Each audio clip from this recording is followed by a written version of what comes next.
Çox da sual verirlər ki, bu bayram bizim bayramdır, kimin bayramıdır? Təbii ki, bizim deyəndə müsəlmanlar nəzərdə tutulursa bu İslam bayramı deyil. Amma bir yeni il təqvimi kimi, gələn yeni təqvim ilini insan qarşılayırsa, bir-birinə təbrik edirsə ki, gələn ilin mübarək olsun, yeni ilin mübarək olsun. Burada heç bir qəbahət yoxdur, yəni araşdıra bilərsiniz, baxa bilərsiniz. Burada bir qəbahət yoxdur.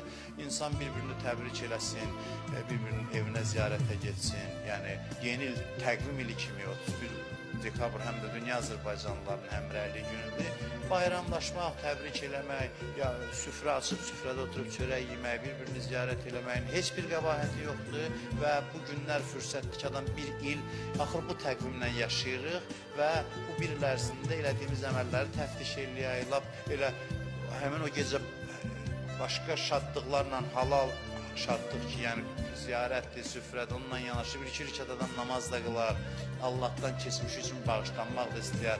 Çalışın hər bir həyatınızda hadisəyə bir mənəvi rəng də qatın. Bunu kiçiklərə, cavanlara deyirəm.